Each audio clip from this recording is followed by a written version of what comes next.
Hi అండి. నమస్తే. నేను మీ మానస.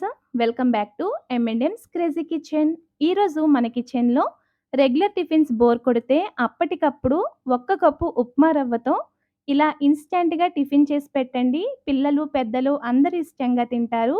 చేయడానికి పెద్దగా టైం పట్టదు. ఎక్కువ ప్రాసెస్ కూడా కాదండి. సో, ఈజీగా చేసుకునే ఈ టిఫిన్ రెసిపీ ఎలా ప్రిపేర్ చేసుకోవాలో చూసేద్దాం రండి. ఈ బ్రేక్‌ఫాస్ట్ రెసిపీ ప్రిపేర్ చేయడానికి మిక్సీ జార్ తీసుకొని, అందులోకి 1 కప్ వరకు ఉప్మా రవ్వ తీసుకోండి. మనం ఏ కప్పు, ఏ గ్లాస్‌తో అయినా కొలుచుకోవచ్చండి. కాకపోతే మిగిలిన ఇంగ్రీడియెంట్స్ అన్నీ కూడా వాటితోనే కొలుచుకోవాలి. ఇప్పుడు మనం రవ్వ తీసుకున్న కప్‌తోనే అరకప్పు వరకు ఫ్రెష్ పెరుగు వేసుకోండి. అదే కప్పుతో 1 కప్ వరకు వాటర్ యాడ్ చేసుకోండి. ఇందులో మీ రుచికి తగినంత సాల్ట్ యాడ్ చేసుకోండి. ఆ తర్వాత 1 టీ స్పూన్ వరకు ఆయిల్, 1 టీ స్పూన్ వరకు షుగర్ వేసుకోండి. షుగర్ వేయటం వల్ల రెసిపీకి మంచి టేస్ట్ ఒస్తుంది. ఇప్పుడు వీటన్నింటిని కూడా కనీసం 2, 3 నిమిషాల పాటైనా లో స్పీడ్‌లో బాగా బ్లెండ్ చేసుకోవాలి. ఇప్పుడు ఈ బ్యాటర్‌ని ఒక మిక్సింగ్ బౌల్‌లోకి ట్రాన్స్‌ఫర్ చేసుకోండి. ఇంకా ఇందులో మనం ఎక్స్‌ట్రా వాటర్ అలా ఏమి యాడ్ చేయక్కర్లేదండి. మనం స్టార్టింగ్‌లో వేసిన వాటర్ పెరిగే సరిపోతాయి. ఇప్పుడు ఇందులో 1 టీ స్పూన్ జీలకర్ర, చిటికెడంత వంట సోడా వేసుకోండి. ఇందులోనే అర టీ స్పూన్ వరకు వాటర్ యాడ్ చేసుకొని బాగా కలిపేసుకోండి. సో, మొత్తం కలిపేసిన తర్వాత ఇందులో ఒక మీడియం సైజ్ ఉల్లిపాయని ఇలా చిన్న పీసెస్ లాగా కట్ చేసి వేసుకోండి. అలాగే చిన్నగా కట్ చేసి పెట్టుకున్న కొత్తిమీర కూడా వేసుకోండి.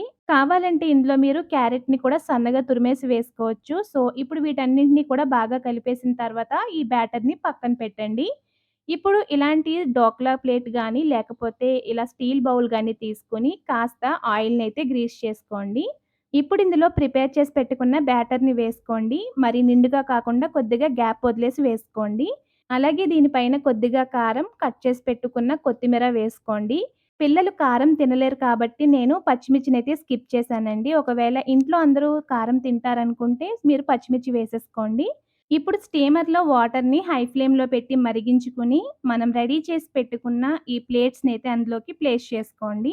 అలాగే మన ఛానల్‌ని ఎవరైనా ఫస్ట్ టైమ్ చూస్తున్నట్లయితే ఛానల్‌ని సబ్స్క్రైబ్ చేసుకొని మమ్మల్ని మరింత సపోర్ట్ చేయండి. ఇప్పుడు దీనిపైన మూత పెట్టేసి మీడియం ఫ్లేమ్‌లో 15 నిమిషాల పాటు ఆవిరి పైన స్టీమ్ చేసుకోవాలి. 15 నిమిషాల తర్వాత మూత తీసి నైఫ్‌తో గానీ, టూత్ పిక్‌తో గానీ లోపల వరకు గుచ్చి చూసుకోండి.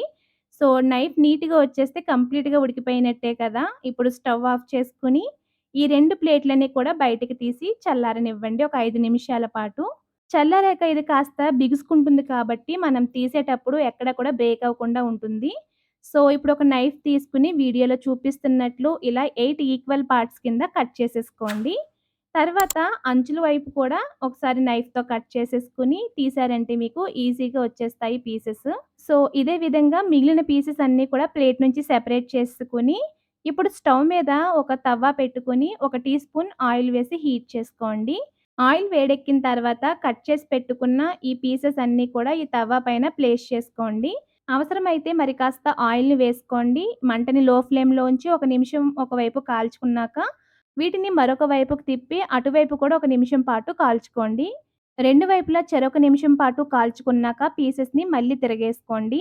ఈ విధంగా పైన లేయర్ లైట్ గోల్డెన్ కలర్‌లోకొచ్చేంత వరకు కూడా కాల్చుకున్నాక వీటిని వేరొక ప్లేట్‌లోకి తీసుకొని, గ్రీన్ చట్నీతో గానీ, కారప్పొడితో గానీ సర్వ్ చేసుకున్నారంటే చాలా చాలా బావుంటుందండి. మీరు కూడా ఈ రెసిపీని తప్పకుండా ట్రై చేసి, మీకు ఈ రెసిపీ ఎలా వచ్చిందో మాకు కామెంట్స్‌లో షేర్ చేయండి.